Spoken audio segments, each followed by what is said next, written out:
Puji Tuhan, shalom Bapak Ibu semuanya. Bagaimana kabarnya pagi hari ini? Wow, luar biasa ya. Saya percaya Ibu Bapak tetap semangat, tetap mengikuti tuntunan Tuhan, itu sangat penting supaya kita sampai ya pada apa yang menjadi kehendak Tuhan dalam kehidupan kita. Baik Ibu Bapak, pesan Tuhan bagi kita di minggu ini adalah berhati-hati, ada pencuri yang berusaha mengambil sesuatu. Ya, diambil dari Matius 6 ayat 19 sampai yang ke-20, kita sama-sama baca terlebih dahulu ya. Saya mau membacakanlah, janganlah kamu mengumpulkan harta di bumi ngengat dan karat merusakannya dan pencuri membongkar serta mencurinya. Tetapi kumpulkanlah bagimu harta di surga ngengat dan karat tidak merusakannya dan pencuri tidak membongkar serta mencurinya. Jadi Ibu Bapak, yang namanya pencuri itu ya sudah dari zaman dulu udah ada ya. Dari zaman nenek moyang kita Adam dan Hawa itu memang udah ada pencuri ya. Jadi sesuatu hal yang bukan hal yang baru lagi. Namun yang menjadi masalah adalah kadangkala kita tidak menyadari adanya pencuri itu.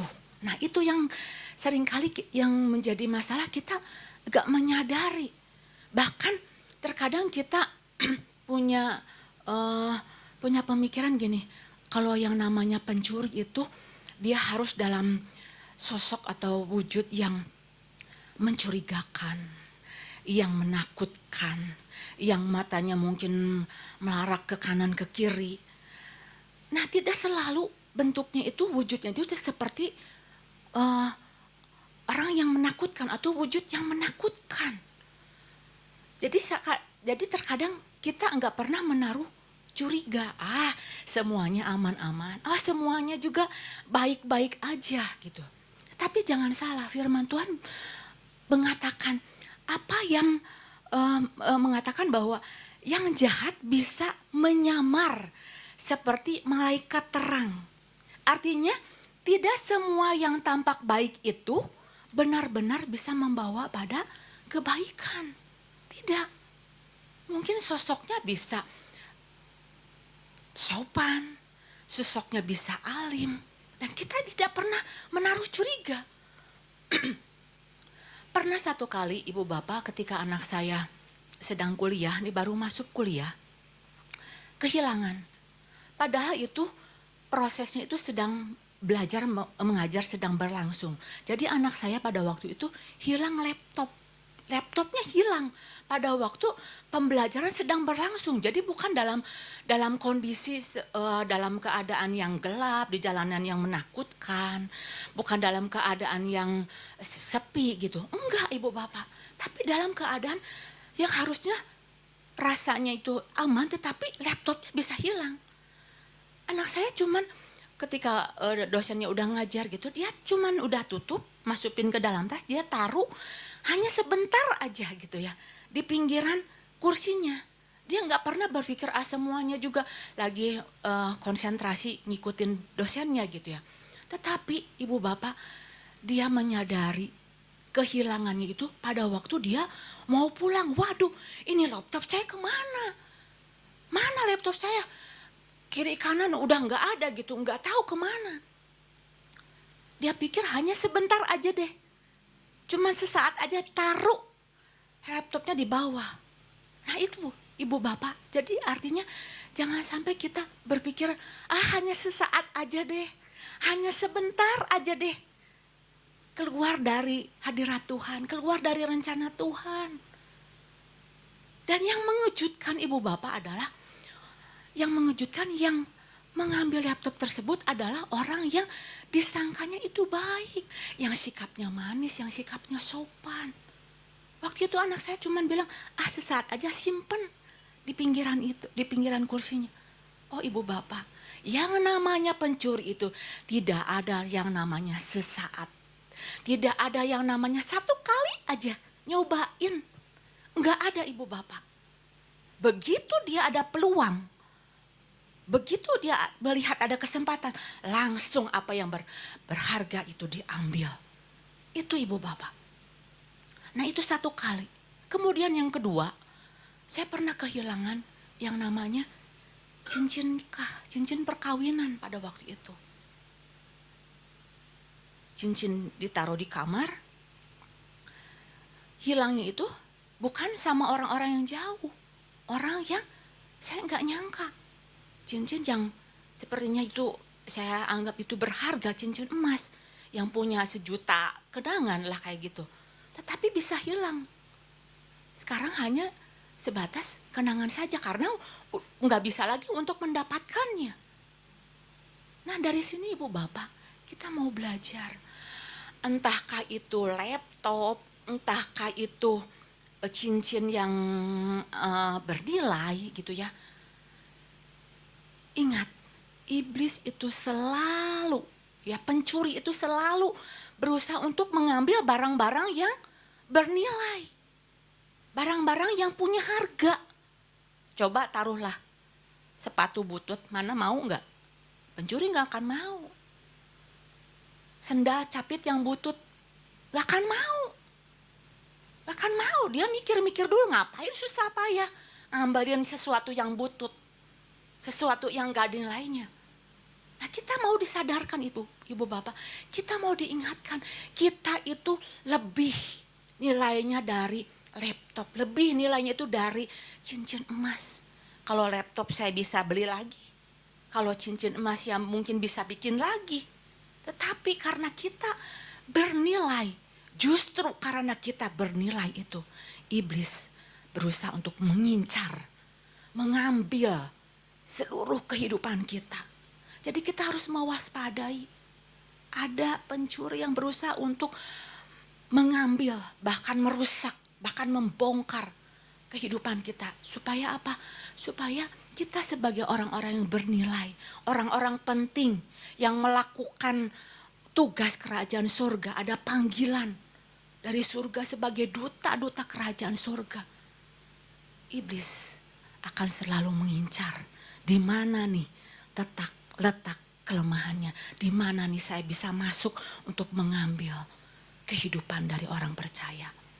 Pagi ini kita sama-sama mau belajar ibu bapak. Kemarin kita sudah diperlengkapi beberapa poin dari Bapak Gembala, beberapa hal yang harus kita waspadai agar jangan sampai si iblis dapat mencuri dari apa yang berharga yang dimiliki oleh orang percaya. Poin yang pertama adalah musuh tidak akan dapat mencuri apabila tidak diizinkan orang percaya. Ya, jadi kita jangan kasih peluang, kita jangan kasih kesempatan, tutup setiap kesempatan, jangan sampai kita lalai. Yang kedua adalah musuh tidak akan dapat mencurinya apabila orang percaya membangun kehidupan yang bernilai sesuai dengan kebenaran. Jadi tata kembali prioritas hati kita, posisikan hati kita, taruhkan harta kita di tempat yang sebenarnya, yang sesungguhnya. Hiduplah senantiasa di dalam kebenaran. Nah, pagi hari ini saya mau menambahkan ibu bapak, poin yang saya mau membagikannya adalah musuh tidak akan dapat mencuri apabila orang percaya berada di tempat yang aman. Ya, diambil dari Matius 6 ayat 19-20 ya, kita sama-sama mau baca kembali ya. Janganlah kamu mengumpulkan harta di bumi ngengat dan karat merusakkannya dan pencuri membongkar serta mencurinya. Tetapi kumpulkanlah bagimu harta di surga ngengat dan karat tidak merusakkannya dan pencuri tidak membongkar serta mencurinya. Jadi ibu bapak, kalau ibu bapak membaca dari 2 ayat ini, kita dapat menemukan ada 2 lokasi, ada 2 tempat di mana orang menaruh hartanya, ya. Yang bisa kita pahami sebagai simbol, sebagai tempat yang aman, dan ada tempat yang tidak aman. Nah, lokasi yang pertama, tempat yang pertama adalah tempat yang tidak aman, yaitu di bumi. Jadi bukan berarti tempat kita hanya berpijak aja di tempat ini. Memang di tempat kita berpijak ini, di sini gitu ya, bumi ini udah tidak sebagai tempat yang aman. Nah, bumi di sini juga bisa bersifat hal-hal yang duniawi, sesuatu yang sepertinya sementara ya. Contohnya seperti kita andalkan taruh kita pada keuangan kita, pada jabatan atau pada kenikmatan dunia. Nah, segala hal yang ditaruh pada tempat yang tidak aman, maka resiko untuk kecurian itu pasti terjadi. Jadi ini tempat yang pertama adalah di bumi, sesuatu yang sementara. Sedangkan tempat yang kedua, lokasinya itu adalah surga. Di mana tempat Tuhan berada, di situ orang percaya tidak bisa mengalami yang namanya kerugian karena dicuri. Entah itu mungkin damai sejahtera, sukacita, atau mungkin imannya. Itu hidup di dalam sebuah nilai-nilai kerajaan sorga, nilai-nilai yang kekal. Jadi kalau kita tahu gitu ya Bapak ya, di dalam kehidupan kita nih, di dalam kehidupan kita sehari-hari ya, ada tempat-tempat yang katakanlah tempat-tempat tersebut tempat-tempat yang berbahaya, tempat-tempat yang tidak aman, tempat-tempat yang rawan dengan pencurian. Bu Bapak mungkin bisa tahu, mungkin di daerah-daerah di Bandung juga ada tempat-tempat yang rawan pencurian. Entah di Jakarta atau mungkin di kota-kota yang lain. Dan bahkan sampai orang berkata jangan coba-coba ya masuk ke daerah tersebut. Resikonya itu besar. Bakal ada sesuatu yang hilang. Nah, ketika kita menyadari Ibu Bapak dalam kehidupan kita ya, itu ada tempat-tempat yang tidak aman. Kita tahu, wow, kita harus waspada. Nah, bagaimana dengan kehidupan kita? Apakah kita juga menaruh perhatian enggak? Untuk kita jangan sampai kehilangan. Jangan sampai kita masuk ke daerah-daerah, ke tempat-tempat yang tidak aman. Kita naruh enggak perhatian pada kondisi kerohanian kita? Tapi yang terkadang kita enggak menyadari. Kita masuk tempat-tempat yang tidak aman. Kita masuk ke tempat-tempat yang rawan pencurian. Contoh Ibu Bapak, waktu kita jauh nih dari Tuhan, waktu kita tidak haus sama Tuhan, itu berarti kita sedang berada di lokasi yang tidak aman. Waktu kita tidak punya kegairahan sama Tuhan, tidak ada keinginan untuk terhubung dengan Tuhan. Nah, itu tempat-tempat yang rawan, di mana iblis lihat, wow, ini tempat yang aku inginkan, ini tempat yang aku incar. Jadi bukan berbicara tempat yang aman itu bukan berbicara soal kita sudah bergereja, kita sudah datang ke gereja. Ini tempat yang aman, bukan Ibu Bapak. Tapi ada satu tempat di mana tempat yang aman itu di mana kita bisa menikmati hadirat Tuhan, kita bisa terhubung dengan Tuhan. Jadi jangan heran Ibu Bapak kalau misalkan seseorang udah keluar dari tempat yang aman, mulai hubungan dengan Tuhannya dingin, mulai enggak ada keinginan untuk lebih dekat lagi sama Tuhan. Mulai malas, mulai saya mah pengen nikmatin dulu hidup ini dengan memuaskan seluruh kedagingan. Itu tempat-tempat yang harus kita waspadai. Itu di tempat itu pencuri siap untuk mengambil sesuatu bagian dalam kehidupan kita. Waktu kita tidak terhubung, waktu kita jauh dari Tuhan. Nah, saya mau membagikan Ibu Bapak juga dalam perkara ini ada tempat-tempat di mana kita harus memposisikan berada di tempat yang aman. Yang pertama adalah tempat yang aman bagi orang percaya yang di mana kita harus berada adalah di dalam hadirat Tuhan. Ya, dalam hadirat Tuhan. Jadi bukan berbicara soal fisik. Bukan berarti kita harus terus gitu ya di dalam gedung gereja. Terus gitu ya dalam ikutan ibadah terus-terusan gitu ya. Hadirat Tuhan, yang namanya hadirat Tuhan adalah kondisi keterhubungan, bukan soal lokasi, tetapi di mana seseorang itu terkoneksi begitu dengan kuatnya, begitu melekatnya. Jadi kalau saya simpulkan begini, orang yang ke gereja, orang yang beribadah, belum tentu hatinya itu melekat. Belum tentu hatinya itu berada di tempat yang aman, yang dia pikir, wah saya udah ke gereja nih, saya udah aman gitu. Tetapi kalau hatinya tidak melekat, dia berarti tidak dalam posisi yang aman. Bukan soal ke gerejanya, bukan soal pergi beribadahnya, tetapi hatinya, prioritas hatinya ada di mana. Tetapi ada orang yang mungkin dia berada di jauh di sana.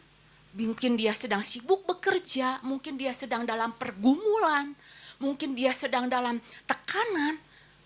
Tetapi dia punya keterhubungan, dia punya kedekatan dengan Tuhan. Nah disitulah dia artinya berada di dalam posisi yang aman. Ada keterhubungan dengan Tuhan, ada keterkoneksian senantiasa. Ibu bapak bisa lihat contohnya. Contoh Maria pada waktu itu dengan Marta. Maria dikatakan ketika Tuhan datang ke rumahnya pada waktu itu, yang dilakukan oleh Maria adalah apa? Dia mengambil sikap untuk dekat dengan Tuhan. Dia mau dengar apa yang Tuhan katakan. Jadi berbeda sekali dengan Marta. Marta sepertinya dekat, tetapi dia hatinya tidak dekat. Jadi bukan soal dia sudah melayani atau bukan soal itu. Tetapi apakah dia apakah dia punya kedekatan enggak dengan Tuhannya?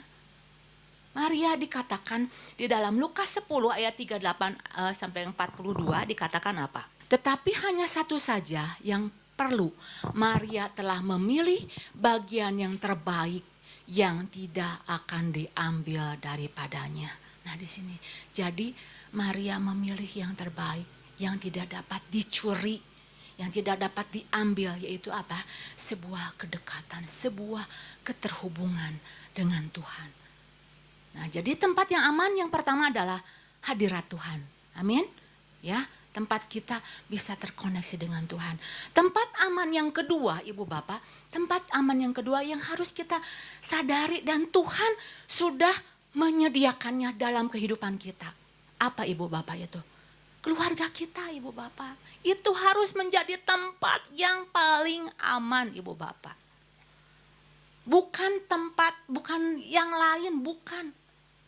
Makanya saya mengingatkan juga untuk saya sendiri mengingatkan, ayo bangun keluarga kita. Mengapa kita terus diingatkan, hadirkan kerajaan surga di dalam keluarga, di dalam rumah tangga kita. Supaya apa? Supaya tidak ada kecurian-kecurian.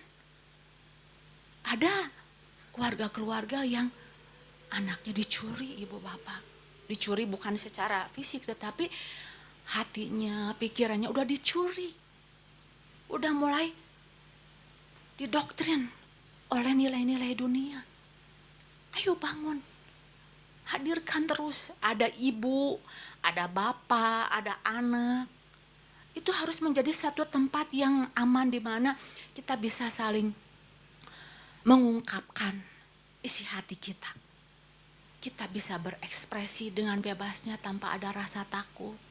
Bisa mengungkapkan, aduh aku sedang dalam keadaan takut nih. Aku sedang dalam keadaan terjepit.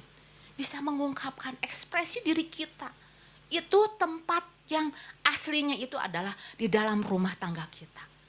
Jadi perhatikan, tempat yang aman yang kedua adalah keluarga kita. Jadi penting kita taruh perhatian supaya jangan ada bagian-bagian yang tercuri. Ciptakan satu suasana hadirat surga, ada pujian, ada penyembahan, saling mengisi satu dengan yang lainnya. Nah, tempat aman yang ketiga Ibu Bapak adalah gembala. Gembala. Coba Ibu Bapak bisa bayangkan ya, kalau domba dia itu akan aman pada waktu dia dekat dengan gembala. Karena dia merasa terjagai, terlindungi. Mazmur 23 dikatakan apa? Gadamu dan tongkatmu itu yang menjaga aku. Jadi kalau misalkan ada yang pencuri nih mau ngejahatin dia gitu, ngejahatin dombanya, maka yang maju siapa? Yang maju adalah gembalanya. Jangan sampai dicuri, jangan sampai dilukai. Nah coba sekarang kita mau bayangkan kalau ada domba-domba yang tidak dekat dengan gembalanya. Mungkin ada angin, ada badai. Mungkin dia dalam sendirian udah gak tahu gimana. Musuh mudah untuk mencuri, membawa, membinasakan dari domba. Nah sama juga ibu bapak dengan kehidupan kita. Kita harus menyadari bahwa kita bisa tetap dekat dengan Tuhan Yesus Kristus, dengan Yesus Kristus sebagai gembala di dalam kehidupan kita. Kita percayakan, kita mau taruhkan, kita mau posisikan kedekatan kita dengan gembala kita. Entah gembala kita di surga atau entah kita digembalakan dalam sebuah gereja. Harus ada sebuah kedekatan. Mungkin itu apa yang disampaikan. Jadi intinya ibu bapak, jangan menaruh hidup kita di tempat yang salah. Mainkan tempatkanlah di tempat yang aman, di mana kita bisa dekat dengan Tuhan. Itu poin yang pertama ya. Jadi kita harus berada di tempat yang aman. Posisikan hidup kita, hati kita di tempat yang aman. Nah, tadi itu adalah lokasinya, posisinya harus aman. Yang kedua adalah musuh tidak akan dapat mencuri apabila kita menaruh harta kita di tempat yang aman.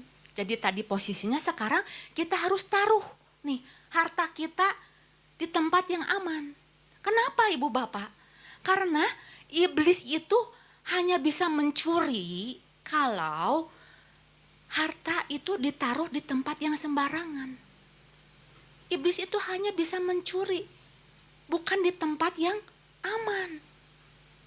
Nah, kemarin kita sama-sama udah belajar apa yang berharga dalam kehidupan kita yang bisa dicuri. Kemarin udah disampaikan ada firman Tuhan, itu sesuatu yang berharga.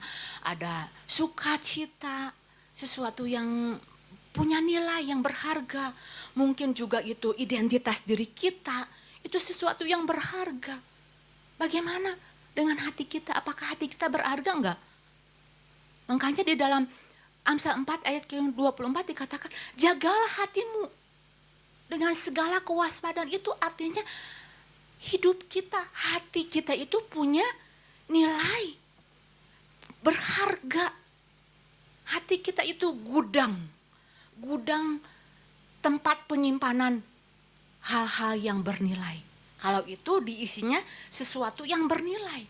Kalau itu diisi dengan sesuatu yang berharga. Jadi hati kita adalah sesuatu tempat yang harus ditaruh pada tempat yang aman, ibu bapak. Nah, kita sama-sama mau belajar ya. Apa sih tandanya kalau seseorang itu menaruh hatinya, menaruh hal-hal yang berharga itu di tempat yang aman? Apa tandanya? Tandanya adalah apa ibu bapak? Tandanya dia masih bisa memuji Tuhan, masih bisa menyembah Tuhan apapun kondisinya. Mungkin dia dalam keadaan terjepit, mungkin dia dalam keadaan tertekan. Tetapi dia masih bisa menyembah Tuhan, masih bisa memuji Tuhan ibu bapak. Kalau memuji Tuhan, hati lagi happy, itu gampang ibu bapak. Lagi senang, lagi mungkin dapat berkat itu, wah happy-nya itu senang gitu. Mudah sekali untuk memuji Tuhan, untuk menyembah Tuhan.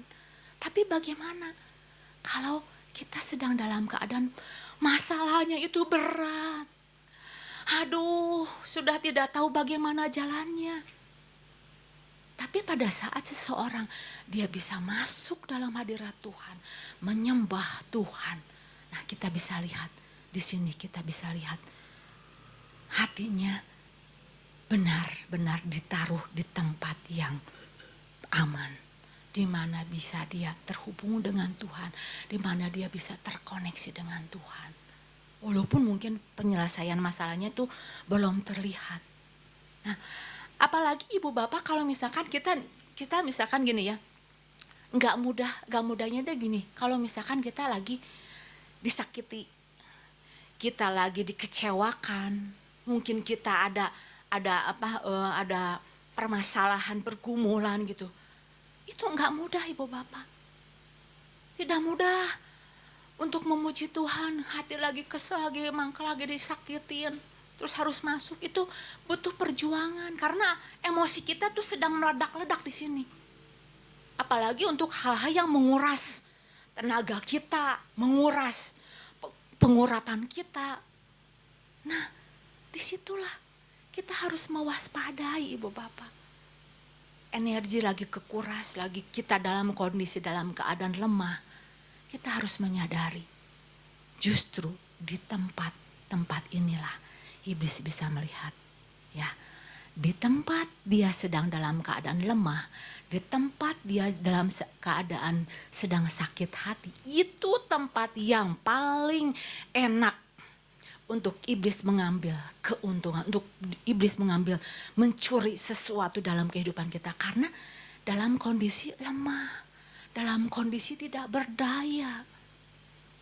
Tetapi kalau seseorang dia menaruh hartanya, menaruh hatinya di tempat yang aman, kita bisa melihat, wow, bagaimana sikap dia, bagaimana tindakan dia. Sekalipun masalahnya ada, mungkin air mata berlinangan, tetapi dia bisa mengucap syukur pada Tuhan. Dia bisa menikmati Tuhan. Dia bisa mengucap syukur, yang keluar adalah ucapan syukur. Kita bisa lihat artinya dia sudah menaruh hartanya, hatinya itu di tempat yang benar. Bukan artinya kita tidak boleh marah atau kita tidak boleh merasakan kekecewaan, bukan ibu bapak.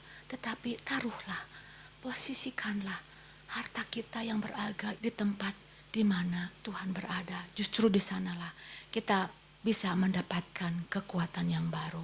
Ingat, pada saat kita dalam keadaan lemah, entah situasi keadaan apapun juga, di tempat itulah, pada saat itulah iblis bisa mengambil keuntungan, mencuri hal-hal yang berharga dalam kehidupan kita. Karena itu kita mau taruh hidup kita, posisikan kita berada di tempat yang aman. Baik itu posisi hati kita maupun hidup kita ada di dalam dekat dengan Tuhan. Baik, firman Tuhan sampai di sini saya tidak panjang lebarkan, dan kita sama-sama mau belajar untuk mau menghidupi kebenaran firman Tuhan. Tuhan Yesus memberkati.